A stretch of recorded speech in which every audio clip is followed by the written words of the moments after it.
Hello, today we will talk about push notifications with Firebase in B4A.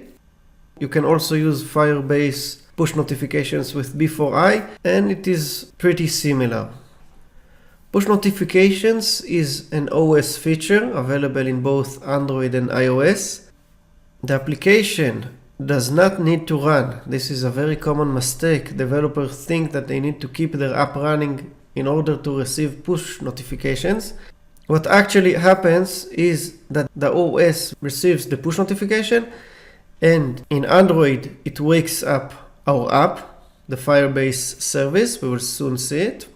In B4I it doesn't start our app. Instead it automatically shows a notification. As we are using Firebase, we do not need to host our own server. There is nothing too interesting in this tutorial. We just need to carefully follow the tutorial and also remember that some things can change over time, so the interface might be a bit different. I've searched for push and found the tutorial. The first step is to follow the Firebase integration tutorial. There are many services in Firebase and there are several common steps that are always required. We need to use B4A SDK Manager. I hope that now most developers already use it. If you are not familiar with it, then follow the instructions under the B4A tab. We need to register with Firebase and create a new project.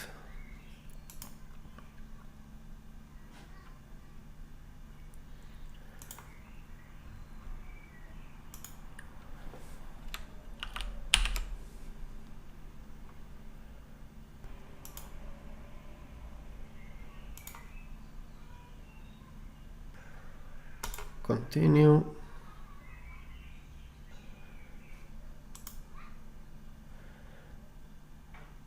Now we need to get the JSON file with the project, all the project keys. The package name will be etp push exam.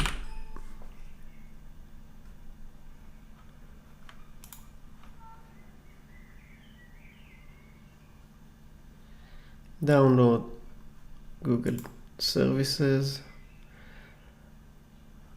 And I'm saving it. Later we will copy it into the project folder.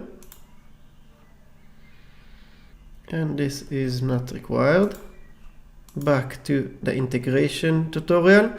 I'm using B4A version 8 and it supports macros, so we just need to copy a few lines with Google Services Base, Firebase and Firebase notifications. If you are using an older version, then replace the macros with these snippets. I've created a new project. I'm setting the package name.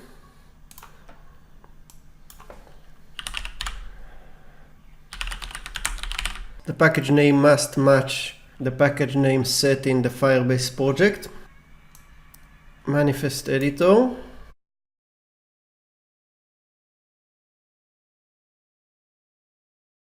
And we need to add the macros.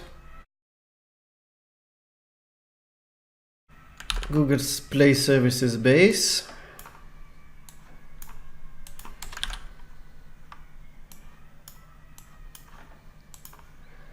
Firebase. And notifications.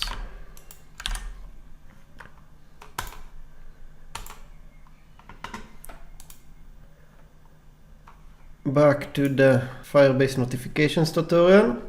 We have added the notification snippet and we are adding references to Firebase Analytics, which is always required, and Firebase notifications. Now we need to add a service named Firebase Messaging. service, and the code.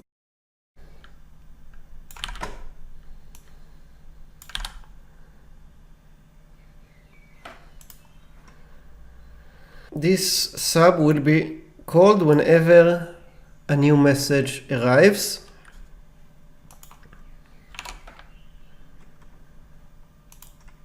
And we need to subscribe to one or more topics. We will start with the general topic.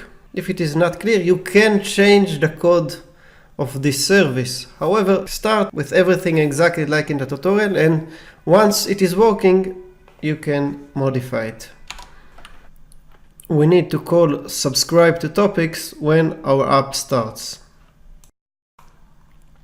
If we now run our project, we will get an error because the Google Services JSON file is missing.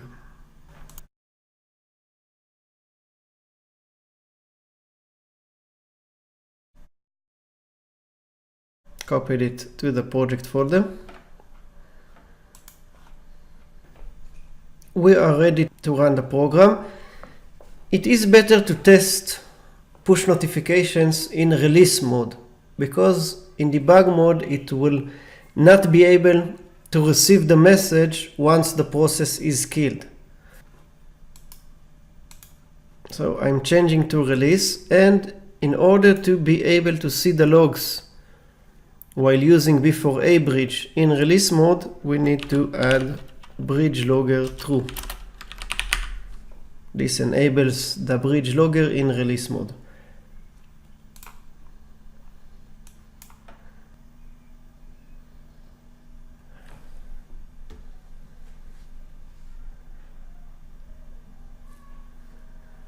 And the program is running. Nothing too interesting. You can see the program started over here. You can see that Firebase messaging was created because of this call.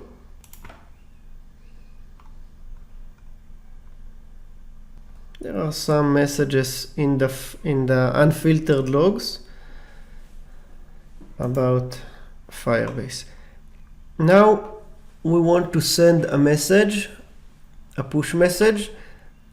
The most common mistake is to use Firebase console. If you are sending the messages with Firebase console, it will only work while your app is in the foreground.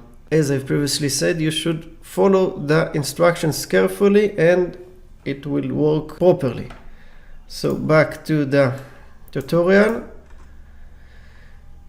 We need to download the B4J project that sends the messages, and we need to get the server key. We will soon do it.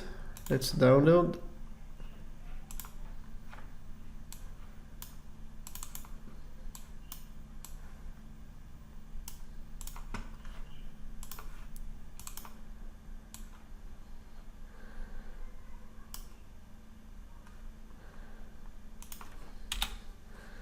As you can see, the code is very simple.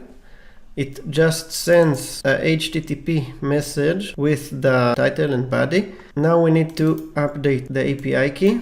Back to the Firebase console. Project overview, project settings.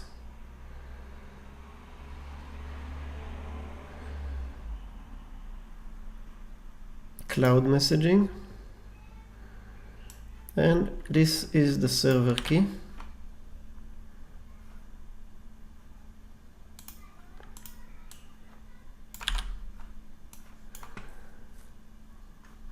Let's try it.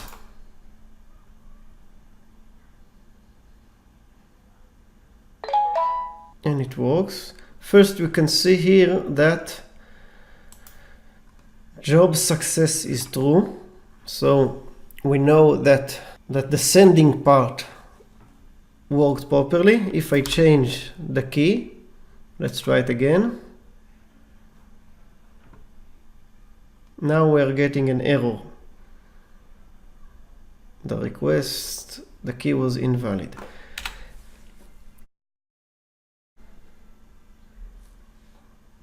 We can see over here the message.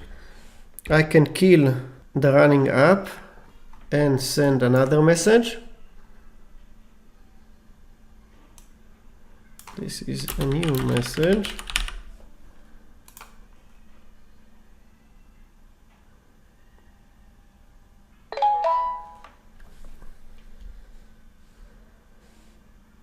This is a new message. And that's it. Thank you.